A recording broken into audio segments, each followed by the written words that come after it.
एक नगर में 4 मित्र थे। वे सभी दुखी थे। कारण था उनकी गरीबी। वे अक्सर मिल बैठते, बातें करते। बातों का विषय होता गरीबी। एक बोला, गरीबी अपने आप में बुरी है। बेहतर है कि गरीब अकेले ही जंगल चला जाए, पत्तों से तन ढके, तिनकों पर सो ले, भयानक हाथी बाघ के साथ रह ले। गरीब को अपनों के बीच रहना चाहिए। दूसरे ने हामी भरी। वह बोला, गरीब सेवक कितना भी काम कर ले, मालिक खुश नहीं होता।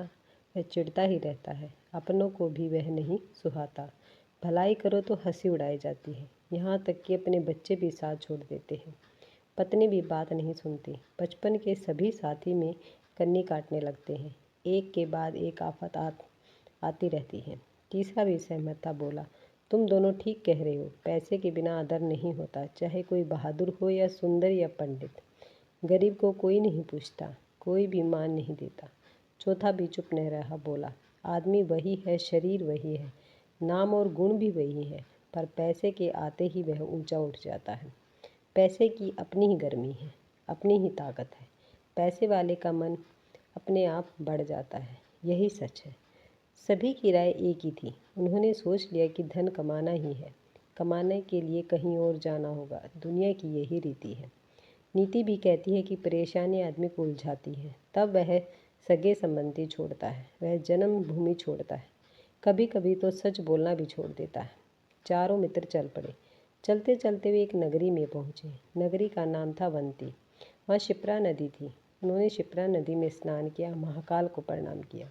वहीं एक योगी मिला। योगी का नाम भैरवानंद था। सभी मित्रों ने उनके आगे आदर के साथ सर झुका लिया। योगी सबको अपने मठ में ले आए। अब पूछा, आप लोग कहाँ जा रहे हो, किस काम से निकले?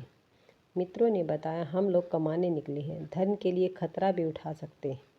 सुना है यदि मौका न खोए और करने की ठान ले तो धन मिल जाता है।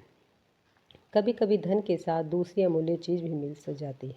फिर भाग्य बहुत बलवान है, कोई नहीं जानता कि कब क्या हो, पर इसी पर भरोसा करके बैठना नहीं चाहिए। हाथ पर हाथ रख केवल भरोसे पर बैठने वाले प्यासे रह जाते हैं। पुरुषार्थ कुआं खोदते हैं, वे पानी निकाल ही लेते हैं। भैरवानंद सहमत हुए। कहा, तुम लोग ठीक कह रहे हो। आदमी की लालसाएं साहस से पूरी होती है। भाग्य भी साहस का ही एक नाम है। साहसी काम करते हैं, काम के समय जान की चिंता नहीं करते। साहसी का साहस और उद्धार का चरित्र दोनों की बराबरी ही नहीं की जा सकती। दुनिया की किसी चीज़ से इसको तोला नहीं जा सकता। भैरवानंद हंस पड़े, बोले, एक बात और, आलसी को कुछ नहीं मिलता। उसके पास धन आ भी जाए तो भी धन उसके पास ठहरता नहीं। चारों मित्र बोले, आप उपाय बता दें, हम भी कुछ नाम बटोर लें। गरीबी ने बहुत सताया है, अब हम सब कुछ करने को तैयार हैं। काम चाहे कितना भी कठिन हो या कितना भी बुरा हो। आप सिद्ध पुरुष हैं, आप राह दिखा सकते हैं। भैरवानंद ने 4 सिद्धियाँ बताई। उन्होंने दिया कहा, तुम लोग हिमालय की ओर जाओ। वहाँ पहुँचने पर यह बत्तियाँ अपने आप गिरेंगी। जहाँ गिरे वहीं रुकना, उस जगह को खोदना, नीचे धन मिलेगा। जितना चाहे धन ले लेना, तब घर लौट जाना। चारों हिमालय की ओर बढ़े। चलते चलते एक जगह आई। एक मित्र के हाथ की बत्ती गिर गई। उस जगह को खोदा गया, तांबे की खान मिली। उसने साथियों ने कहा, लो, गड्ढा धन तो सचमुच मिल गया। आओ, जितना तांबा चाहे हम खोद कर निकाल लें। दूसरे को नहीं जचा। बोले, मूर्ख, तांबा भारी है, हम भला कितना ले जाएंगे? चलना भी तो होगा, भार से ही दब जाएंगे। इसका मोल भी कितना है? जिसकी बत्ती गिरी थी वह बोला, ठीक है, तुम लोग जाओ, मैं इसे नहीं छोड़ूंगा। जितना संभलेगा मैं ले लूँगा, लेकर लौट जाऊँगा। उसने वही किया। दूसरे साथी आगे बढ़े। आगे गई ही थी कि एक मित्र की ओर बत्ती गिरी। जगह खोदी गई, चांदी निकली। उसने भी वही कहा जो पहले ने कहा था। उसकी बात पर बाकी दो बोले, पहले तांबा मिला, फिर चांदी मिली। इसका मतलब है आगे सोने की खान मिलेगी। चांदी के साथ लौटना समझदारी नहीं है, पर चांदी वाले मित्र ने सोचा कि अधिक लोभ से हानि हो सकती है। जो हाथ आया है वह भी निकल सकता है। वह जितनी चांदी ढो सकता है उसने ले ली। इसके बाद घर का रास्ता पकड़ा। दो साथी आगे बढ़े, कुछ दूर गए थे। तीसरे की बत्ती गिरी। सचमुच सोने की खान निकली। अब चौथे ने कहा, अब तो सोना मिल गया है, हमने इसी की कामना की थी। जितना सोना चाहे हम ले लें, सोने के साथ हम घर चले जाएंगे। चौथा राजी नहीं हुआ। उसने कहा, पहले तांबा मिला, फिर चांदी मिली, अब हीरा मिलेगा। हीरा ने तो मेरा नाम बदल देना। तीसरा मित्र मूर्ख नहीं था, उसके हाथ सोना लगा था, वह सोना नहीं छोड़ सकता था। उसने कहा, मैं तो आगे नहीं जाऊंगा, तुम जाओ, मैं यहीं रहूंगा, तुम्हारे लौटने की राह देखूंगा। चौथा मित्र आगे बढ़ा, बढ़ता ही गया। अब कहीं और छोर नहीं था। उसे भूख लगने लगी, प्यास से बेहाल हो गया। ऊपर से धूप थी, धूप बहुत तीखी थी। सही रास्ता सूझ नहीं रहा था, वह भटक गया। इस भटकन में एक आदमी दिखा। चौथा उसके पास पहुंचा। वह आदमी खून से सना था। उसके माथे पर एक चक्का चल रहा था। चौथे मित्र ने पूछा, आप कौन हैं, यहाँ क्यों बैठे हैं?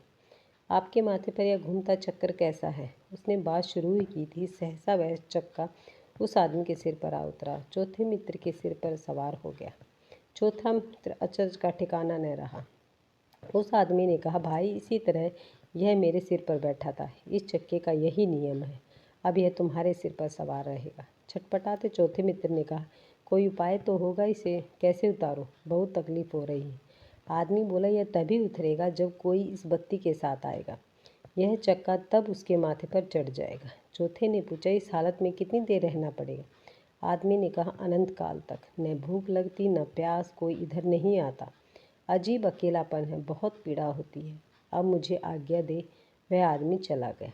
तीसरा मित्र चौथे के लौटना देखकर थक गया। समय बहुत बीत चुका था। चौथा नहीं टूटा तो तीसरा बढ़ा, पैरों के निशान थे, पहुंच ही गया। चौथा मित्र बैठा था, खून से लटपट, चक्के के नीचे कर रहा था, पीड़ा से झटपट, एकदम अकेला देखकर घबराया। उसने पूछा, मित्र, यह क्या कर बैठे? चौथे मित्र कर रहा बोला, क्या कहूँ, भाग्य का विकट खेल है। चौथे मित्र ने आप बीती सुन डाली। तीसरा मित्र दुखी हुआ बोला, मैंने तुम्हें मना किया था, तुम नहीं माने।